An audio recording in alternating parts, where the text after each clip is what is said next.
Hi, I'm Angela Ryder. Thanks for joining me.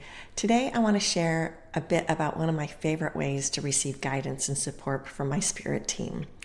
Even though you can be tuned in and receiving guidance 24/7, sometimes you just want to have a tangible conversation with your team. And by tangible, I mean a written message. About 30 years ago, I started a regular journaling practice, and that's been a really helpful way for me to empty out all the mental chatter in my head and sort through my life stresses. And then, about a decade ago or so, when I began offering intuitive guidance sessions, my daily journaling kind of changed.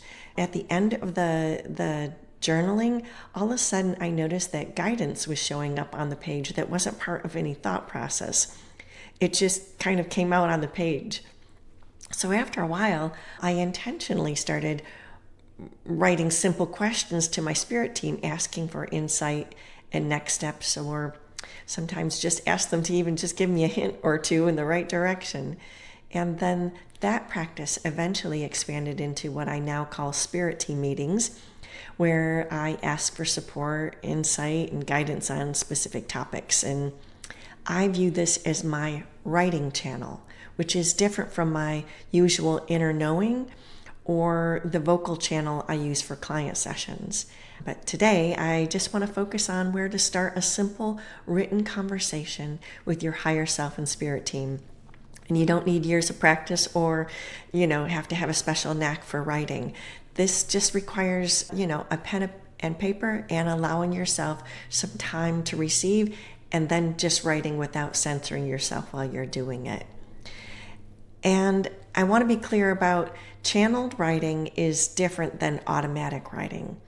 I've heard people describe their experience of automatic writing like their hand is being moved as if by another being.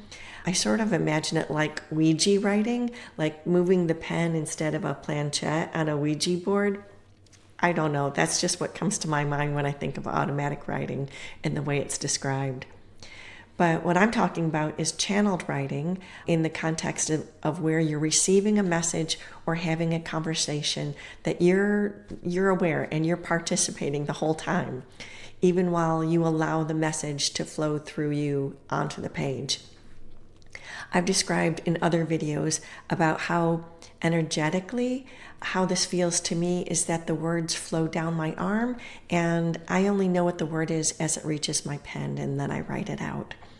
And the basic practice is just that. You write your team and request written guidance, and then you start writing, and without editing or second guessing, you see what comes through. Writing is a different channel to receive guidance. If you've ever done writing prompts, like if you've joined writing groups and they've done those kind of prompts, it's sort of like that premise. But here, your intention is to receive messages and support from your team. And this practice will help you get unstuck from any kind of mental spin. Because when you're thinking about a problem, it tends to keep you going in circles. Your mind relies on old mental patterns and information and the constructs that can interfere with your ability to hear your inner guidance. So writing is like a gateway out of your mind. It's a gateway out of there. There's something about moving your hand and allowing the words to flow through you that opens a different channel. It's like a secret passageway out of your head and onto the page. And I want to share a little bit about the science about why writing works that way for us. There's research that's shown that handwriting activates different neural pathways than thinking or speaking. So when you do a focused handwriting for 15 minutes or so, it accesses areas of our brain and other resources of information that mental processing by itself just can't reach. Things like emotional processing, pattern recognition, and generating new insights and ideas. There's also been shown that people who take handwritten notes in classes improve their memory because when you're moving your hand, it engages and uses more parts of your brain and creates stronger neural pathways to accessing information. It's like handwriting creates a slight lag between what we think and what we express, so that it's how we can allow something else to move through and get to us other than our thoughts being the first thing. So, writing allows that analytical mind to get a little bit quieter, and you're able to access different sources when your hand is moving. So, writing creates the intuitive channel to allow it to flow through. So when you are writing a question to your spirit team, you're essentially inviting them to use that alternate pathway to offer you guidance. And this is the simple way how you do it. Decide what you want guidance on. Choose one or two questions. When you first start out, just have one question and make it simple. Have it be about an area of your life. It can be a yes or no question. It can be business or a decision you're stuck on. Or maybe you just need something that there's a next step. Just make it sure that the question is about what you want and need. Don't focus on someone else's behavior or what theirs should do or what you think that they should do. This is about, what do you need to know? What's the next step for you? What's your part in moving forward? So then you just set the container. This doesn't require an elaborate ritual. Just take a breath and set your space so you don't have to worry about interfering riffraff energies. You can just say something like, I call on my higher self and spirit team to be present and support me, and I'm open to receive clear guidance through this writing. Thank you. Something like that. Then you just write your question at the top of the page and start writing.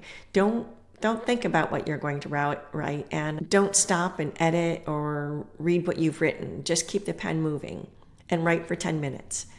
And you might notice the first several minutes are often just clearing, so just let that move through you. And if you find yourself stuck, that's your mind trying to control the output. You're just going to have to write through it. And you might write weird sentences like, I don't know, I'm not getting anything, this feels weird, I don't know where to start. Just keep writing things like that, and then just keep writing. Think of this as you're clearing out the mental noise and creating a new flow in the channel. And the thing is, it might take you a while to get the hang of it. Just keep imagining that you're receiving support, even if the words don't show it yet. And then, when you're done, you can read it back. Often the guidance will be simple. Maybe it's just one word or sentence after a bunch of mental dumping. But this is where you need to check in with how it feels when you read it. Writing that comes from your own thinking or conditioned thoughts tend to feel kind of tight and judgy. It can sound preachy and righteous, or even like it just gave you a new self-improvement to-do list that makes you feel deflated and worse. Let that stuff go. It's just mental junk getting cleared. Guidance that comes from your spirit team feels different. It feels lighter, like you have room to breathe. The message is kinder in tone, uses simple language, more simple than your analytical mind would choose. So when you read it back, it feels supportive and your body relaxes. Let that felt difference be how you discern if it's your mind or your inner guidance. And then let the mental stuff go. It's just stuff that you cleared out. And what you received as guidance is an invitation. It's not a mandate that you have to follow. You get to decide what you want to do with it, and if you are ready to do anything with it. Sometimes the guidance will surprise you or even point you in a direction you didn't expect. That's usually because the message is trying to get you moving, and maybe you don't need a clear answer. You just need to move to create a new perspective, and then you'll be able to see more from a different place than you can from where you were stuck. And this whole practice can help you develop your written channel and help you get out of your head to receive guidance from your spirit team. And as you continue the practice, that mental clearing phase at the beginning gets shorter, and you start to feel the difference between the guidance coming through versus your own mental chatter. So this practice can grow into a spirit team meeting where you call in specific guides or aspects of your team for a more expanded conversation, or even project planning or downloads. But everything starts with this same simple practice. Write the question, keep writing, and see what comes through. So to wrap this up, if you feel like your mind is too quick and goes into a spin and you're like stuck in an old story or pattern, this can be a great pathway that gets you out of that. And you don't have to have a fancy notebook or rituals. Just get a few pieces of paper and an ink pen and take 10 to 15 minutes of uninterrupted time. Invoke your team, set your space, ask your question, and start writing. And if you get stuck in the mind chatter phase, just remember that you're clearing the channel and keep writing. And at the end, when you read what you wrote, ignore the bossy, judgy mental dump and only pay attention to what feels kind and supportive. I'd love to hear what comes through for you. Leave me a note in the comments. And if you'd like support developing your own written guidance practice and connecting with your spirit team, you can connect with me in a session, and the link is in the description. I'll see you next time.